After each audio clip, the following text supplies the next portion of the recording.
The ninth batter to come up here in the first is Bryson Stott, and he'll drive one to left center over a leaping Vargas. So bring in two more as it gets to the wall. I think Davey Martinez is going to have to come get Patrick Corbin. 3 phenomenal innings in Game 7 of the World Series, but it's been a tough go of late for the Nationals left-hander. Did you know that Patrick Corbin is bad? It's true. The Tank Commander himself has not made it out of the first inning in 2 of his last 3 starts. Let me repeat that. Patrick Corbin, the same guy from 2019, did not make it out of the first inning in 2 of his last 3 starts. Not only has Corbin been bad, he's been historically bad.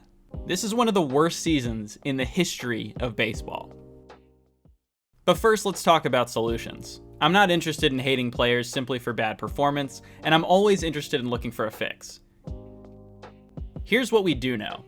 Patrick Corbin's slider is the most important pitch in his arsenal. He lives and dies by this pitch, and he has for his entire career. This is what he did in 2019 when his slider had a run value of -26, the 7th best pitch in all of baseball by this metric. I won't explain what run value is exactly, but I will link a video from Simple Sabermetrics that explains what it is and how it's calculated. In simple terms, it measures how well a specific pitch limits runs. Negative is good. -26 is elite. +18 is tied for the worst in baseball. And +12 is 14th worst in baseball. Yeah.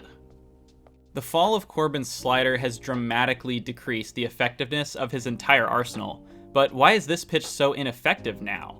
It's a huge decline, nearly unfathomable. What could have possibly happened in the 2021 season that could have made a pitcher this bad this quickly? Oh. That's not good. Here are some spin rate comparisons for 2019 and 2022 for absolutely no reason in particular. As you can see, the 2019 season saw Corbin's average slider spin rate reach an average of nearly 2,400 revolutions per minute. It had extreme vertical movement and had a 30% put-away rate, which is insanely good. 2022 Corbin has an average slider spin rate that doesn't even reach 2,200 RPMs. It has less vertical and horizontal movement than the average MLB slider, and a put-away percentage of just 20. There is a slight flaw in this theory, which is that Corbin's spin decrease was present during the 2020 season, a year before sticky stuff was exposed. It was a smaller sample size, but his average spin rate on all 3 of his main pitches was down. So, even if he wasn't using something, the drop in spin rate and movement on his slider is especially concerning. Just to play devil's advocate, I also noticed something interesting about Patrick Corbin's extension data, basically how far down the mound he releases the ball.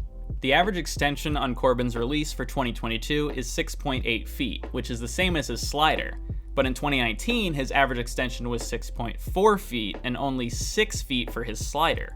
This could be important for Corbin's success. By releasing the pitch at a longer distance from the plate, there's more time for a pitch to break. Corbin releasing the ball at a shorter distance may be costing him a few extra rotations on that slider. It's possible this was an intentional change made due to a spin rate decrease. Perhaps they wanted to have Corbin releasing the ball further down the mound to simulate a higher velocity, but it's clearly not working.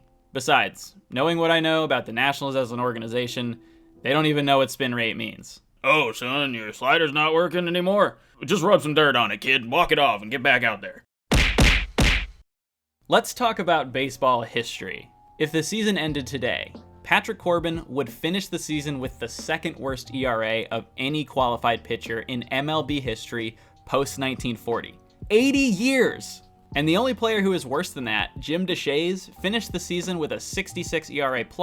Patrick Corbin's ERA+ is 10 points worse and would be the worst ERA+ for a qualified pitcher since the Truman administration. So what should the Nationals do with Corbin? I feel like you gotta get him into the bullpen. Corbin is a liability as a starter right now. He can't even throw enough innings to be an innings eater anymore. He puts the actual bullpen in an awful spot far too often. I mean, we had Jordan Weems throwing 60 pitches in an appearance because of him. Jordan Weems! I say throw him in the pen and bring him in for long relief, but don't let him face an order twice. Start there. Maybe he'll find something. If he doesn't, then use that money you just saved by not paying your generational talent and eat his contract. Look, Patrick Corbin was a big part of the Nationals World Series title. His 2019 season was excellent and he was clutch in relief in the playoffs. He's the winning pitcher in Game 7 for a reason. but it's time for a breakup. It's just not working out anymore. I would feel a little more bad if I'd stop hearing so many excuses for this guy. It's not just the defense behind him. It's not just bad luck. It's not some malevolent force praying for his demise. He's just a bad pitcher. Deuces.